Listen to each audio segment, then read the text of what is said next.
Making decisions for us and our dogs. This can be a very, very stressful time in our lives. There's a lot of things that put us in, I'm not talking about like life and death situations, but other types of decisions such as retiring a dog or moving forward with the work or the business that you do with your dog. As dog owners, dog lovers, I would say most of us at some point in time in our lives, we have to make some pretty big decisions, and these decisions are going to impact us and our dogs. And how do we deal with them? How do we know if we're making the right decision? Why do we struggle so much? Why do we stress so much when we're making those decisions? That's what I'm going to be talking about today. My name is Erica Bowling. If this is your first time here, welcome. I am the owner and founder of Northeast Canine Conditioning. I'm also an associate professor of education. Some of my greatest passions are helping people take their sport and working dogs and turning them into elite canine athletes. And I also love helping people take their passion for dogs and horses and animals, whatever it is, and turning their passion into profit. So I'm here every Friday on Facebook Live talking about various topics, from business topics to canine fitness. And today, this topic actually, it cuts across both. It affects me, some of these decisions that have affected me on a business level, they also affect me on the canine fitness side. And these are the kinds of decisions that you might have to encounter, or maybe you already have, or you're in the middle of making decisions in either a personal or a professional part of your life. So one of the things, if you're here, if you're live, and also if you're watching the replay, say hello. I would love to also know if these, as I'm sharing some experiences and some stories with you, if this is something that resonates with you, if this is something you've dealt with in the past or something you're dealing with right now. I'd love to hear from you. I'd love to hear your thoughts. I'll share with you some of the decision making that I've gone through and the things that I stressed over and the questions I asked myself and how I dealt with that. And I would also love to hear if you've been in similar situations, how did you deal with it? Because I think, well, I know by sharing my stories, I've been able to help people, number one, to know that you're not alone. And also sometimes hearing other people's stories and knowing how they make decisions and how things turned out for them might help you whenever you're dealing, and maybe not just dealing with making a decision, but dealing with the stress or the worry or the constant self-doubt. So that's what I'm going to be talking about with you today. And if I do see we have some people here, but you haven't said hello yet. If you have access to where you can type and chat, please say hello. Let me know that you're here, and I'm going to go ahead and get started. But I did want to make sure that if you have any questions at any time, even if you're watching the replay, please don't hesitate to reach out to me. Either you can reach out on Facebook or LinkedIn, wherever you see this video or the replay or watching it live. So one of the biggest decisions, it wasn't a big decision, but it was something I stressed over. And this deals with when I first got my dog, right before I got my dog Bachi, my Malinois. I was supposed to get him for search and rescue. And I specifically got him to replace another dog. I needed a dog with more drive, more energy. And I did lots of research. I did research for over a long period of time I was researching, but I was using my search and rescue team members, helping me make the decision on what kind of dog should I get, where should I get the dog. And what happened was soon after I got him, I was like, I'm not 100% sure if I'm going to do search and rescue with him. I started to learn about the protection sports and French ring, and I went to my first French ring trial. I was looking, if you're not familiar with French ring, it's a protection sport, and people wear a suit, a full body suit. Think of military working dogs, police dogs, the kind of stuff that they do.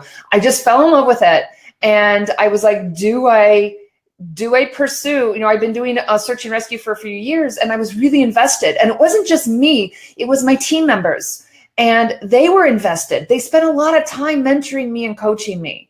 So a big decision here, and it's not just with this one, but with many other decisions that I made, was one of the things I struggled with was, what are they going to think? What are other people going to think? They're going to be disappointed in me. Are they going to feel like they wasted all this time and energy helping me and educating me? And I wasn't going to give up search and rescue altogether, but I was like, I want to do this other thing.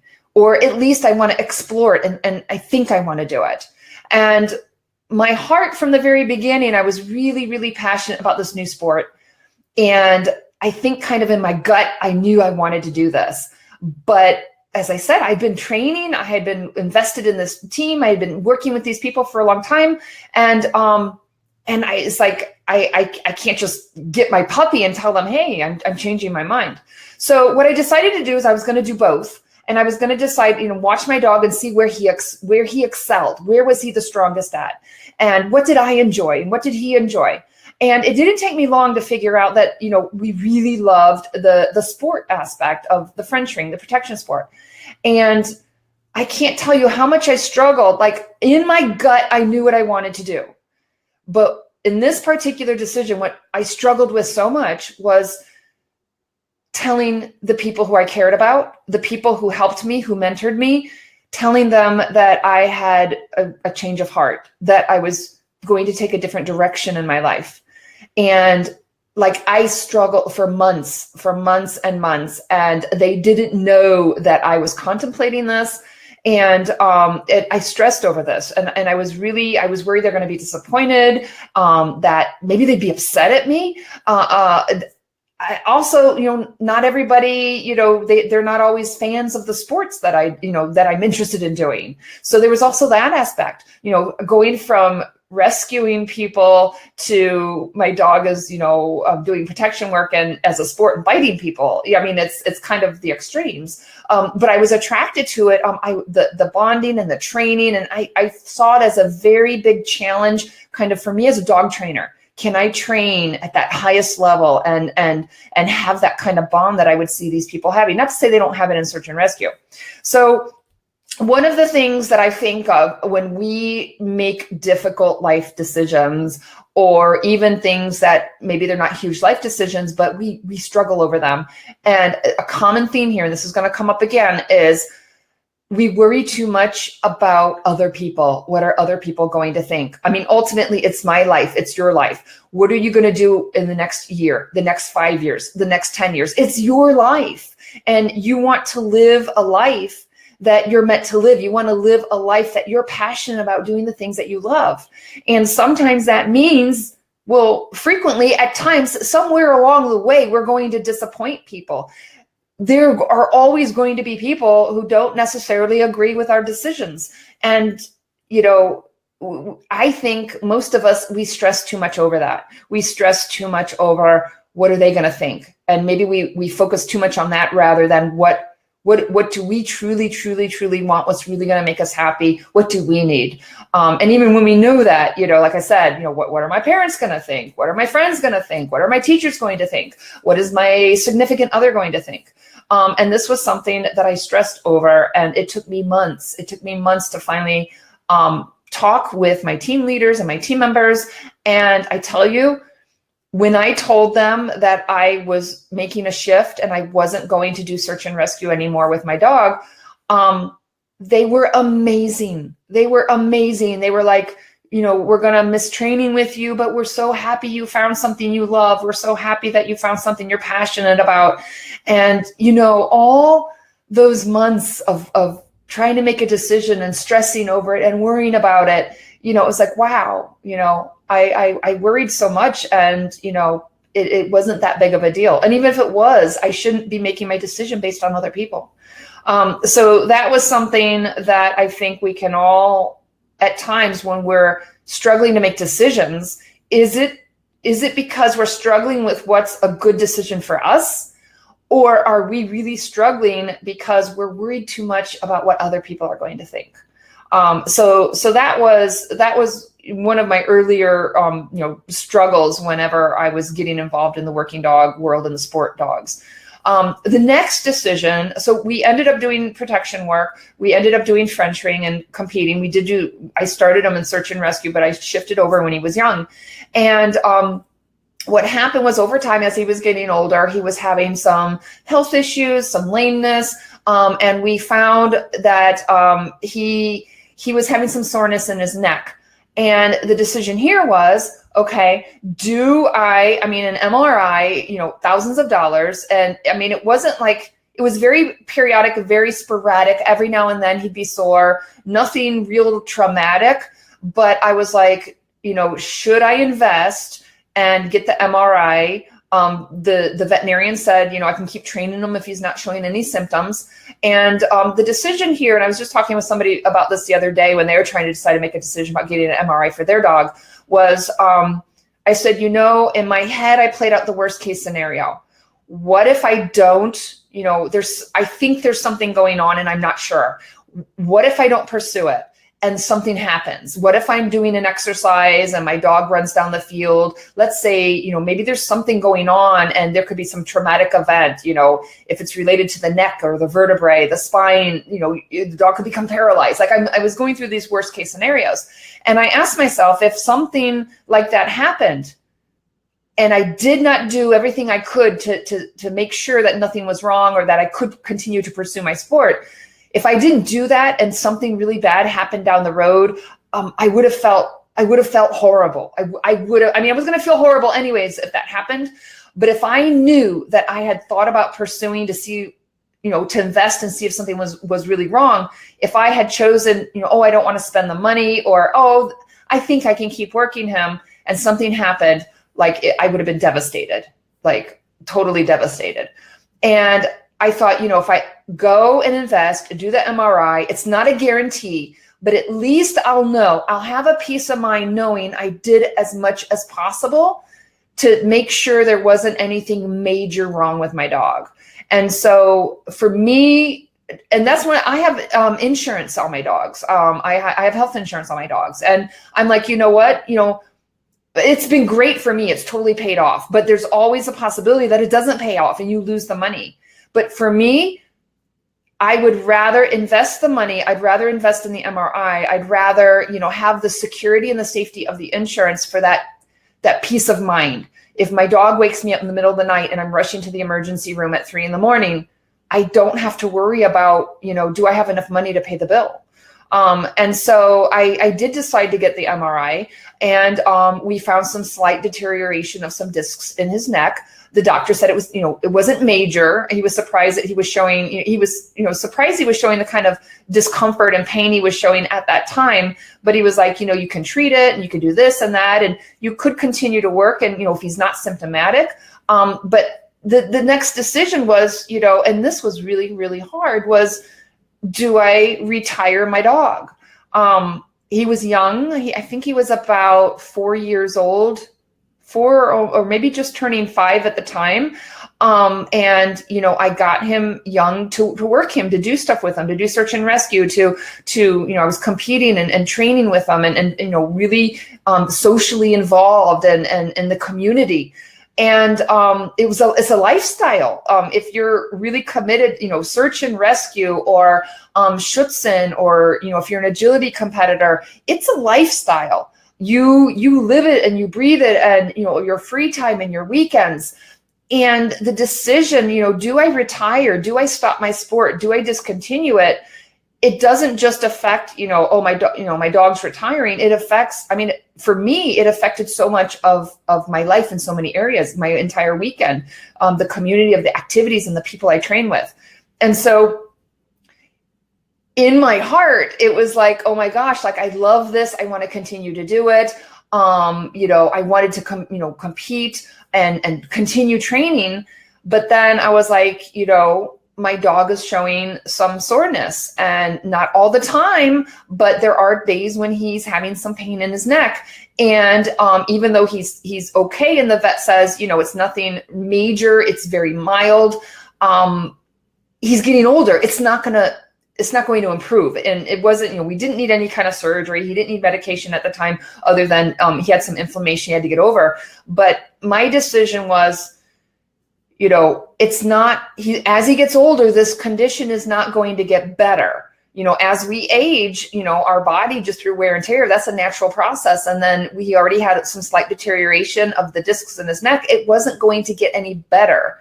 And so my decision was, as soon as I got the results and the fact that he had been showing some discomfort and pain at times, my decision, I got the results that same day we did the MRI. And as soon as I got the results, because I've been thinking a lot about what would I do, if they come up with something, something having a problem. And I chose to retire him because I thought, maybe he could compete another season and maybe he can compete another year or two. But I thought, I want my dog to grow old gracefully and with as little pain as possible. If he's 12 years old, and if I can minimize the amount of wear and tear and discomfort, and if he can, be, in the best condition he can be as he ages, and if I can slow down that wear and tear on his body, and especially around where those discs were already starting to, have some deterioration, I thought, my dog doesn't care. He doesn't care if he competes. He doesn't care if he's out there. He loves the sport. He loves the protection, but it's ultimately, I had to make the decision for him.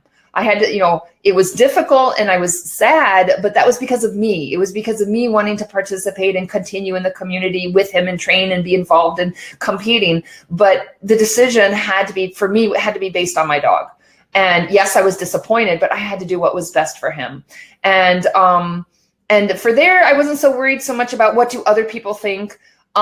It was like, I was disappointed. I was very disappointed because I had this future. I would planned on, doing these things with him for a number, at least 2-3 more years.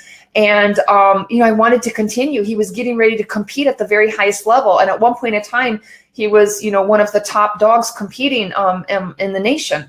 And so it was a huge disappointment for me. But for me, that decision was made on the best interest of my dog, the health of my dog, the longevity of my dog. For me, yes, I was disappointed, but there was no other choice. That's what I had. For me, that was what I had to do.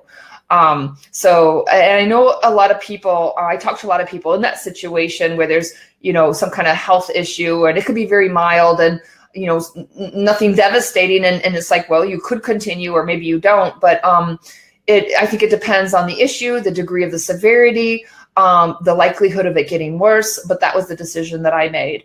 And then there was, after that, this is a theme that went from going from search and rescue to my sport, and then also something recently that I was dealing with. But when you love doing something, when you have a passion for something, it's a sport, an activity, a job, and you're looking at the question of, for various reasons, stopping what you love doing. Why might you stop it, or what is, maybe sometimes we feel like we're being forced to stop what we love doing. And the thing what I struggled with was my second dog, Knox, that my Malinois that I was doing, I got him, I was doing Frenching, and I was doing a competition and training with him like I did with Bocce. And what happened was the training was far. I didn't get a lot of consistent training, and I had opportunities to do some detection work closer to home. And what happened was there's an opportunity for me to do some detection work that could build into real work, that could also build into a branch, eventually be a part of my business, Northeast Canine Conditioning. And so the struggle here was, you have two things you really enjoy doing, but do you give up one of them because you're weighing the pros and cons? The pros and cons might be you love doing both things, but there's not enough hours in the day to do both. You love doing both things, but it's a financial commitment and a time commitment for both.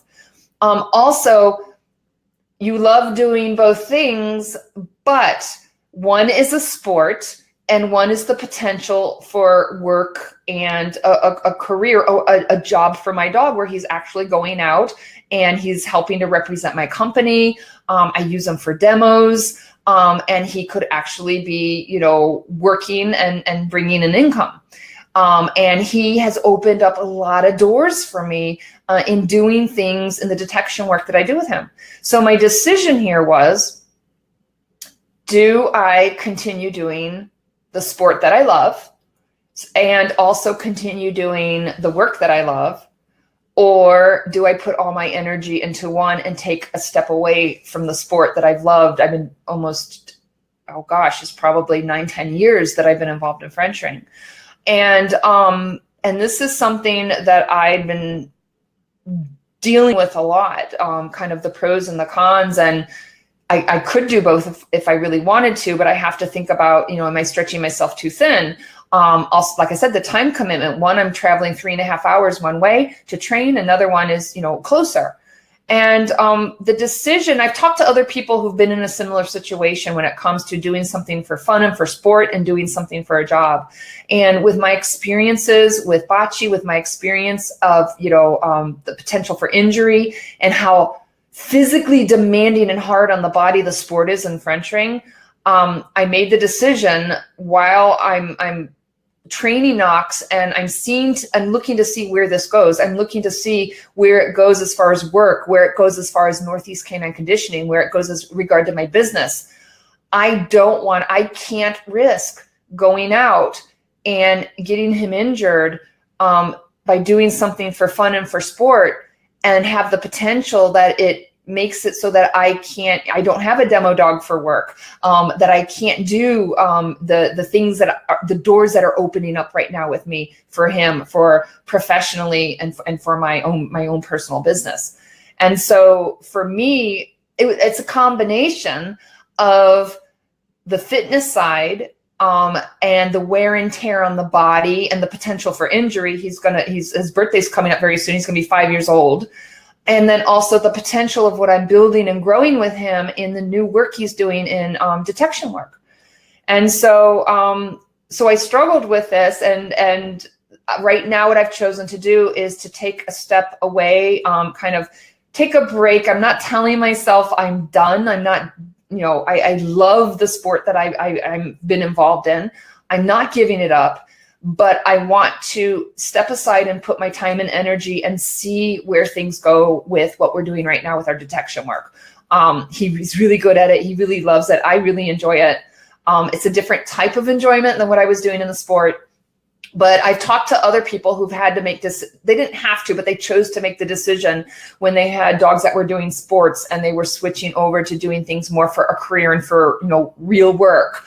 And I've talked to some people that made the same decision, that they, for different reasons, but one of the key ones is if it's, a career, a job, not being able to risk, something, putting the dog out of commission, putting your dog out of service. So those are some of the things that the decision-making process from, ending in a career, or a sport career with my dog, to, the financial decisions of, do I put thousands of dollars into doing tests that might be inconclusive, to the struggle to make a decision and worrying. And this is also, I'll tell you this, when I was making the decision to focus more on detection work with Knox, it was really hard for me to tell people, my close friends in the sport community, the people involved in Frenching. It was hard for me to tell them, I'm not going to be training with you guys for a while. I'm not sure if I'm coming back with this particular dog. And, not for some of my friends right now, this might be the first time you're hearing this. But it's another example where, not as much as before, but I was wondering, and there was some stress over what are other people going to think. And I tell you, when I told my one trainer, and I was worried because he invested a lot of time into us, and I was worried what would he think, and would he feel like, oh my gosh, I put this time into Erica, and, but he was amazing. He was like, I'm so glad you found something that you love. I'm so glad that you found something you're passionate about. I'm happy for you. And another example where, I was worrying way too much more than I needed to. And again, not as much as before, but, those voices in our head where we're wondering, what are other people going to think? And it's not going to change my decision. But yes, I was stressing over it. I was stressing over telling people. I was stressing, thinking what were people going to think? And I know that these sometimes can be difficult. It doesn't mean we're going to make the decisions based on other people. Sometimes we do. But I know for a lot of us, we put added stress and we put added worry, and sometimes sleepless nights. And I've been watching some motivational stuff, and Gary Vaynerchuk is one of my huge I love his videos. He talks about entrepreneurship and stuff like that and businesses. And he's so much of an advocate of following what you love and following your passions. And that so many times, so many people, most people in their lives, they don't reach their true potential. They don't follow their passions and their dreams. They don't do the things that they're meant to do and be the type of people they're meant to be, because they're so worried about what other people are going to think. They're worried, to go into a career because what are the parents going to think? Or, from decisions about career to, day-to-day decisions to, it might even be, relationships that we have and stuff like that. And I feel it. I feel it at various levels, that added pressure sometimes when I'm trying to make a decision, and a lot of times in your gut, where your heart is pulling you, and you weigh the pros and cons, and there are logistical things. We can't throw logistics and, we have bills to pay and stuff like that out the window.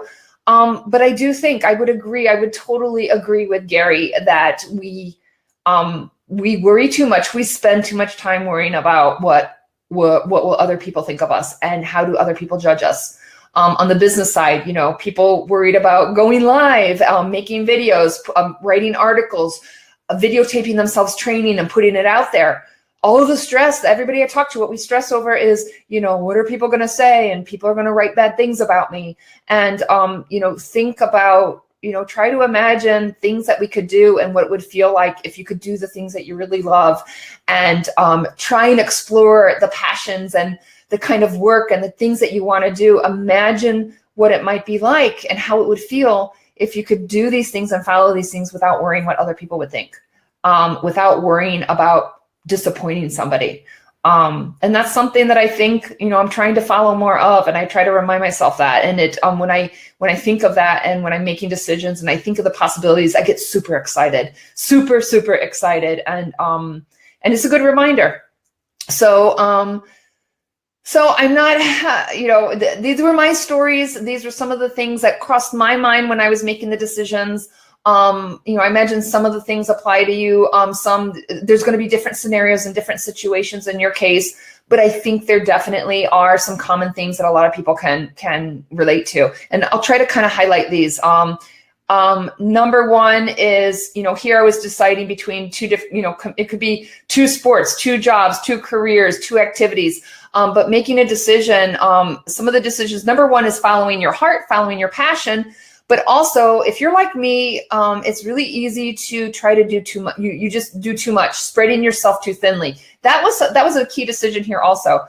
Search and rescue versus friendshring, detection work versus friendshring, doing both, doing one. Do I want to, try to do everything and not do it well, or put more of my energy in one thing and do really well? So I know a lot of times, well, probably my mom would totally agree. Trying to do too much, spreading myself too thinly, and that is something. Sometimes we just gotta preserve our time and invest in ourselves and have quality time and make decisions based on that.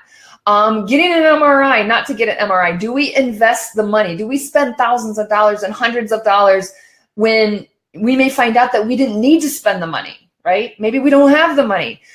My big thing is will I look back in worst case scenario, will there be regret?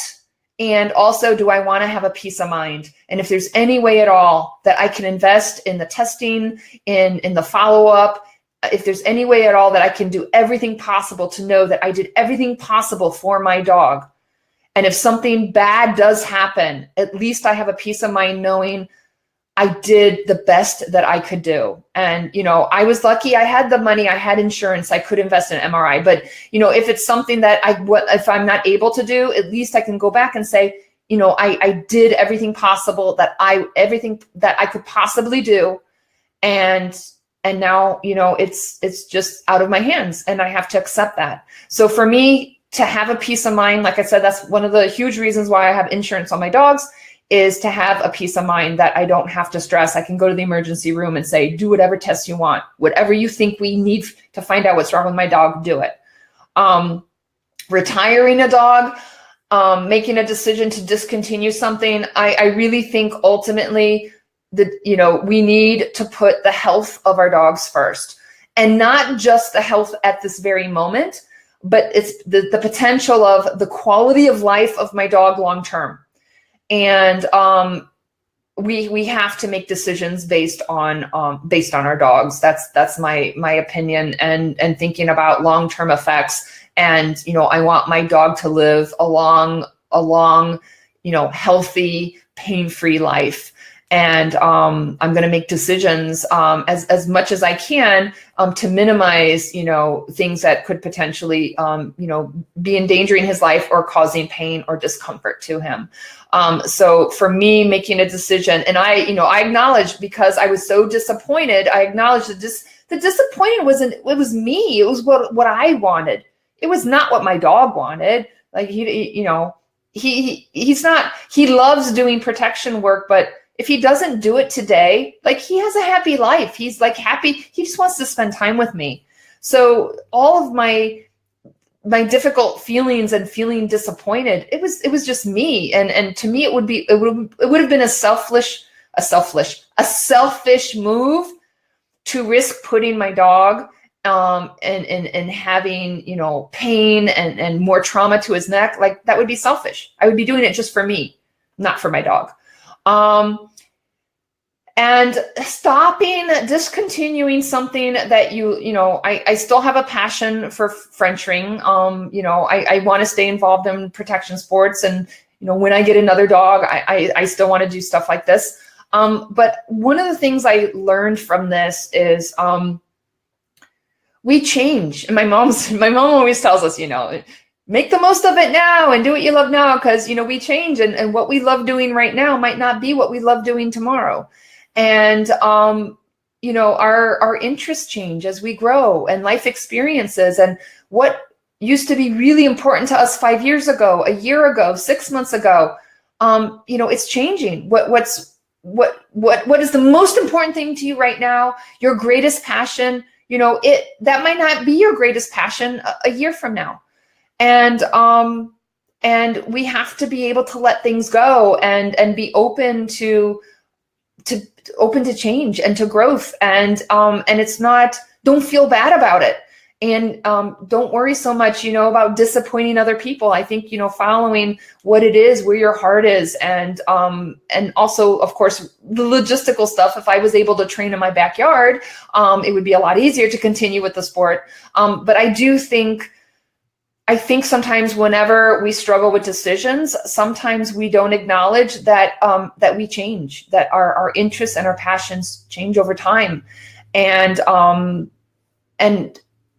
sometimes it's hard to explain that to other people, and sometimes other people won't understand, because sometimes the things that we are letting go, people might think we are completely crazy for letting it go. Like, oh my gosh, you had this, you did that, how can you let that go? But again, am I doing it for other people, or am I doing it for me? Am I doing it because of what I really truly care about, my best interests, or am I doing it, for other people? So those are some of the things that I'm hoping, some food for thought.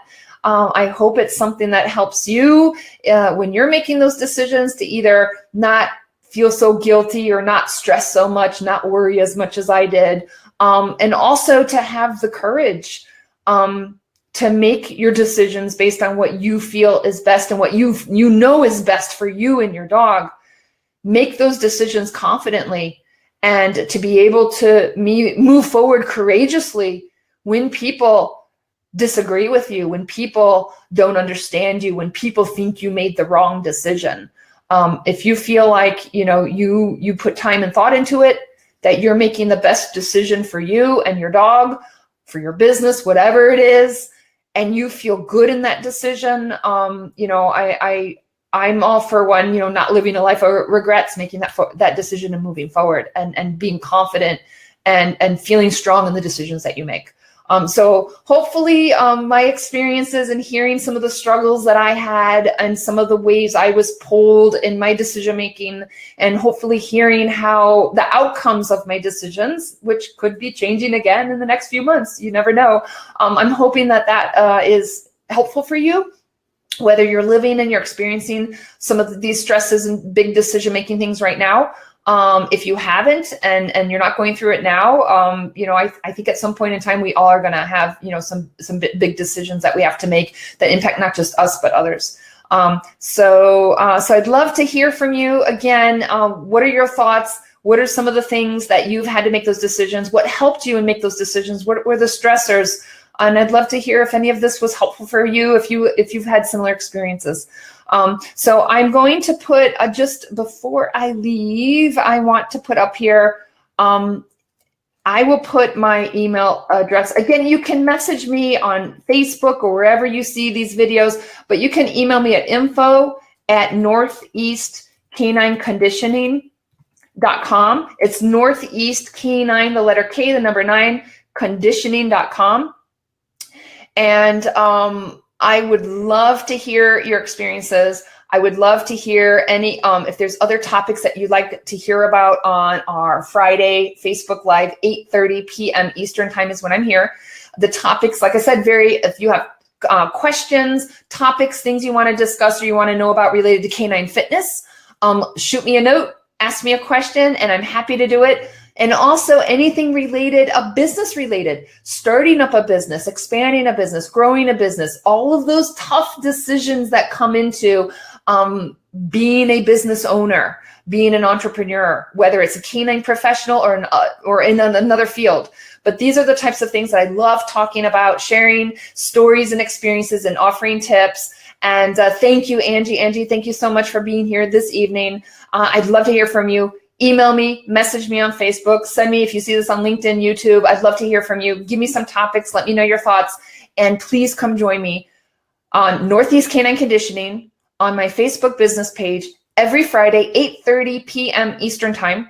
And if you're watching the replay, if you thought this was helpful, if you enjoyed this, please feel free to fast forward it, email it, send the link, post it, share it with others. I'd love for the word to get out if it's something you found helpful. So thank you so much for joining this evening. Thank you for watching the replay, if you're watching the replay. And I will see you hopefully this next Friday at 8:30 p.m. Eastern Standard Time, Northeast Canine Conditioning on my Facebook business page. I'll talk to you guys soon. Bye-bye.